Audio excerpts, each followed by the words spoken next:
today we're going to get right into it, make a pot of chili. So I've got half pound of a mild Italian sausage and half pound of chorizo. We're going to dump these in our pan. We're going to get these browned up.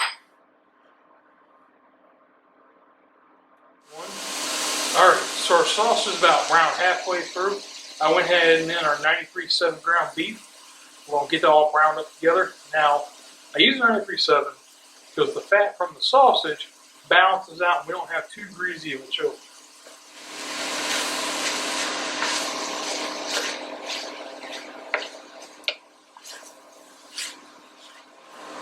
Alright, so our meat's browned up good. Now we'll add in about a half cup of green pepper,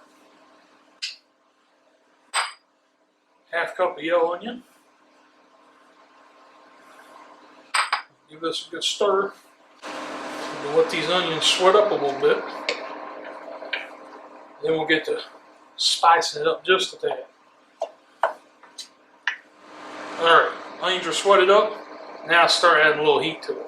So this is a blend of Jalapeno, Serrano, Poblano, which we roasted outside on the grill, an Ancho, and a Guajillo I rehydrated earlier. So I took these, deseeded them, took the membranes out to bring the heat down just a tad. I blended it up in the food processor. So we're adding about half of this to this entire pot. That's 5 pepper blend. Get a little bit of juice in there with it. Give it a good stir.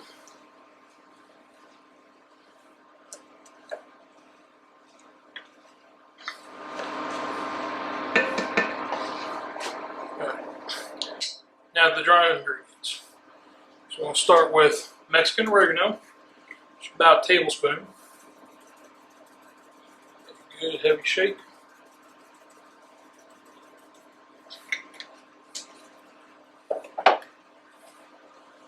Mexican hot chili powder. We got just about a tablespoon in there.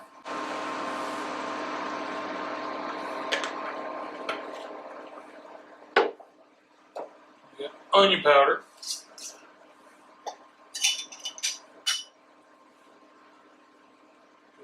Good shake. That's about half a teaspoon.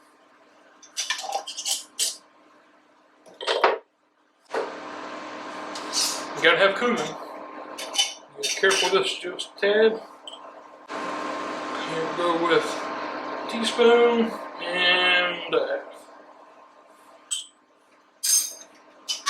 Not done yet. The best thing about chili is adding all the layers of flavor. Everything binds together, especially the next day, to make something truly tasty. And here we got some granulated garlic. There's a heaping teaspoon and a half.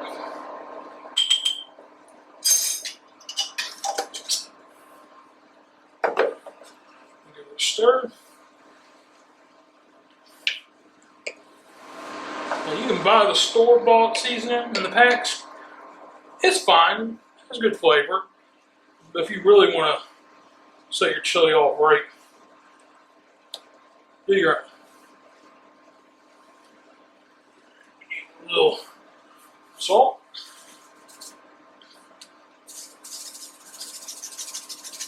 About a teaspoon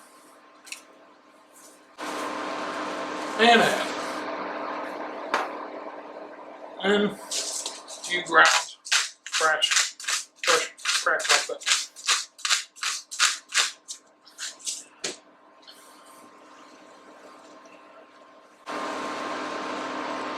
Yeah, it's starting to smell really good. I'm going to make me some cornbread to go with this, I believe. Alright. Now, secret, nobody else knows, I'm going to tell you, because I like you. Coco powder. That's right, chocolate. It'll take a lot. This resembles a little more of a Mexican mole sauce, I suppose. Once you add this in, but ooh, it's good. Heaping teaspoon, 2 heaping teaspoons.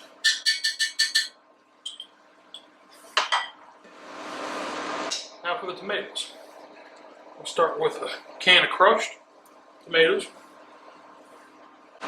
Dump it on there. That is 32 ounces. We do a can of fire roasted diced tomatoes. Add a little texture. We are going to do 2 ounces of tomato paste.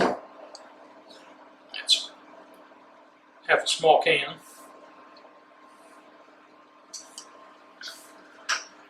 We'll give this a good stir. Then we can figure out where it's for our liquid ingredients. You can always add liquid. It's real hard to take it away without messing up the flavor profile. All that sausage is browned up and all that meat, you know, that good found on the bottom. Good flavor. There we go. And I could use a little more liquid. So now we're going to take about 2-3 ounces of tomato sauce. Just about there. And 2 cups of beef stock. Yes, I'm doing this by eye. I'm doing it long enough that pretty close.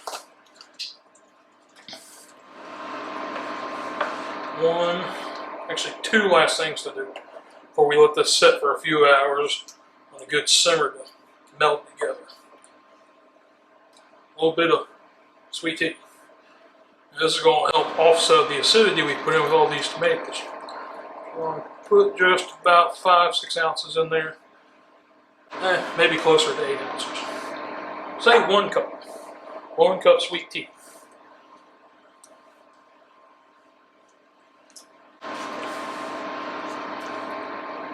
Give it a stir. And then our final ingredient.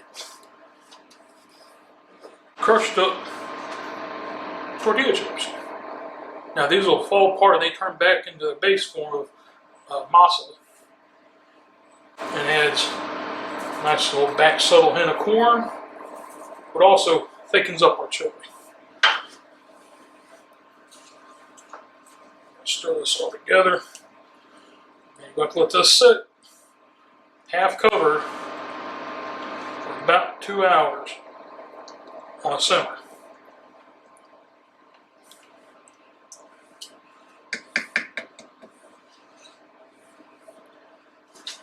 So now just let it wait. Alright, it's been a couple hours now. We're going to give this a taste. Ooh, look at that bubbling good. A bowl, a ladle here. A stir. Ooh, yeah, look at that. That's beautiful. It's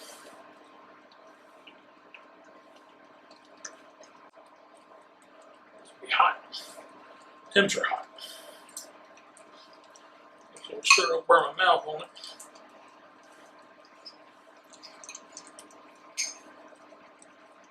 Piece of meat, more veggies, some sauce.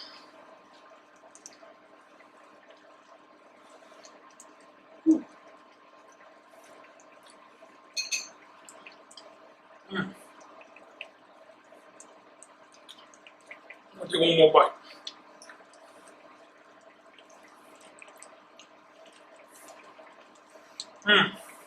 It's deep. You can taste the flavor of the peppers, but not the heat as much. You get that nice porkiness from it, from the sausages. Good chew from the beef. That's nice. Yeah, I'm definitely going to get some cornbread with this. Alright folks, thanks for joining us at the Uncle But's Cookhouse. Please remember to like, share, and subscribe. Hit that notification bell down in the corner. And check us out on our Instagram and our Facebook. There you'll get behind the scenes, reviews, a couple of things we got coming down the pipeline. See you next time.